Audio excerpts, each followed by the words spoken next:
तो वहीं दिल्ली एनसीआर में प्रदूषण का स्तर काफी ज्यादा बढ़ गया है। इससे लोगों को स्वास्थ्य संबंधी समस्याओं का सामना करना पड़ रहा है।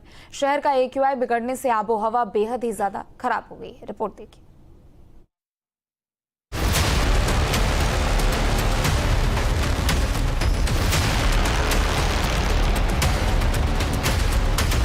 सांसों पर संकट, दिल्ली में हवा का जहर। प्रदूषण से दिल्ली में सांस लेना मुश्किल। एनसीआर की हवा हुई जहरीली, कई इलाकों में AQI 400 के पार। दिल्ली में प्रदूषण लगातार बढ़ता ही जा रहा है। हाल ये है कि राजधानी दिल्ली की हवा काफी प्रदूषित हो गई है। दिल्ली की कई जगहों का हाल इतना बुरा है कि वहां का AQI लेवल 400 यानी बहुत खराब श्रेणी में पहुंच गया है। लोग जहरीली हवा से बचने के लिए मास्क का इस्तेमाल कर रहे हैं। अस्पतालों में सांस की बीमारी के मरीजों की संख्या पहले की तुलना में बढ़ गई है। राजधानी में धुंध का असर काफी जगहों पर दिखाई दे रहा है। पॉल्यूशन एक ऐसी समस्या है जिसके लिए हम किसी को ये नहीं कह सकते कि नेचुरल है। ये हमारा अपना क्रिएट किया हुआ है। इसमें बहुत सारा जो सबसे बड़ा रोल जो है हमारे ट्रांसपोर्ट सिस्टम का है। हम कभी भी जो एक तो जितनी भी ये नई नई गाड़ियाँ आ रही हैं या ये कि कहने को जो है हमने कि जो है हमने बहुत एडवांस टेक्नोलॉजी ले ली है, पॉल्यूशन कम देती हैं ये सब चीज़, लेकिन हम पॉल्यूशन क्यों जनरेट कर रहे हैं? इसके लिए हम सबसे पहले जो है अपना ट्रांसपोर्ट सिस्टम ख़त्म करना पड़ेगा। दिल्ली की हवा ही नहीं बल्कि पानी में भी जहर घुल रहा है। तस्वीरों में देखिए, एक तरफ स्मॉग से दिल्ली का बुरा हाल है तो यमुना की सतह पर जहरीला झाग नजर आ रहा है। यानी दिल्ली की आबो हवा बेहद खराब हो गई है। राजधानी दिल्ली में इस वक्त एयर क्वालिटी इंडेक्स 400 के आसपास बना हुआ है।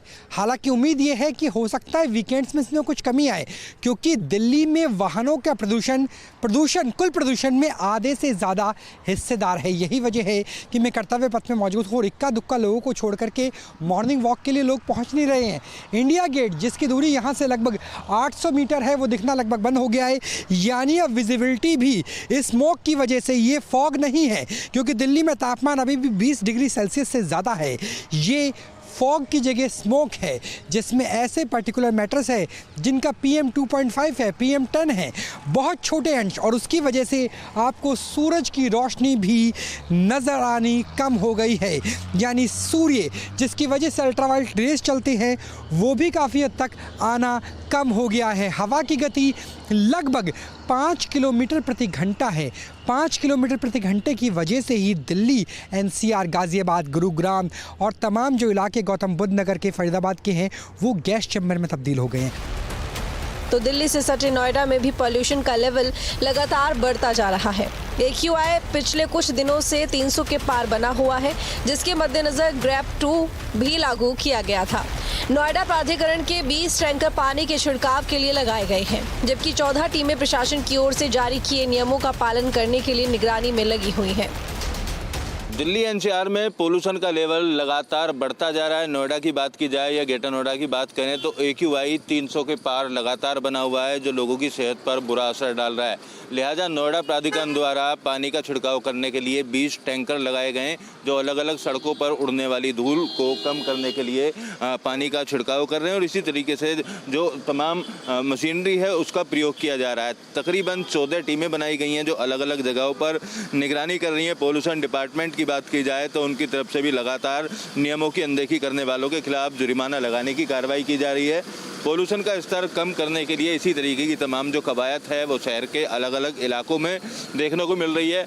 AQI की अगर बात की जाए तो 300 के पार लगातार बना हुआ है, और ग्रेप 2 की जो पाबंदियां हैं वो लागू कर दी गई हैं। ग्रेप 2 की पाबंदियों के साथ साथ तमाम तरीके की जो कार्रवाई है वो करने की बात संबंधित विभागों के द्वारा की जा रही है। लेकिन हर साल दिल्ली NCR पूरी तरीके से गैस चैम्बर में तब्दील हो जाता है। ख़ास तौर पर बुजुर्ग और बच्चों की अगर बात की जाए तो उनकी सेहत पर प्रदूषण के चलते बुरा प्रभाव पड़ता है।